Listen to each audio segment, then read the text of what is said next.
Your Excellencies, IGAD Foreign Ministers. meertada 36 ee shir madaxeedka urur goboleedka IGAD oo ku qabsoomay sanadkan hanaanka fogaan aragga waxaa ka qayb galay madaxda dawladaha ku buhoobay ururkan oo ka mid yahay madaxweynaha Jamhuuriyadda Federaalka Soomaaliya Mudane Maxamed Cabdullaahi Farmaajo waxaana kulankan gudoomiyay ra'iisul wasaaraha Jamhuuriyadda Suudaan Mudane Cabdullaahi Xamduug hirgelinta hanaanka geedi socodka nabadda ee dalka Koonfurta Suudaan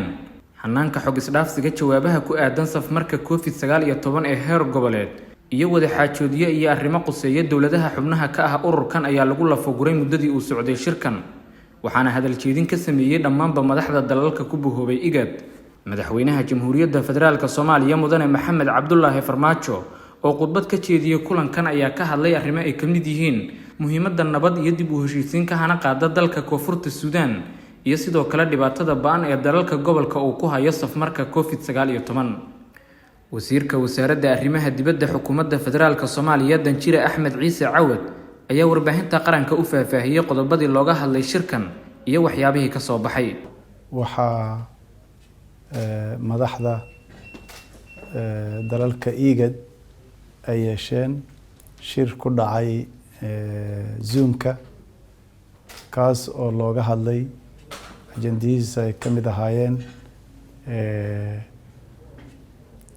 dib u heshiisiinta iyo dib u dhisidda dowladda ku meel gaarka ee South Sudan dalka South Sudan ee aynu walaalaha nahay iyo sida gobolka IGAD uu uga jawaabay jirada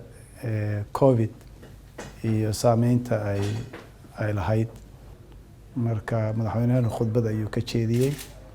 oo bogaadinayo dalka South Sudan horumarka ay ka gaareen geed socodka nabadeynta iyo inay dib u dhisteen dowladooda ku meel gaarka ah ay ku heshiiyeen oo nabadaas ay si fiican ugu socoto iyo wuxuu kaloo tilmaamay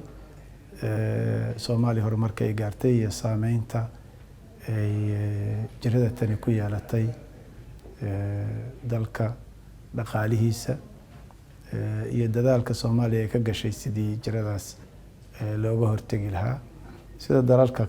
kale ay uga hadleen Shucayb Maxamed Cali warbaahinta qaranka madaxtooyada dalka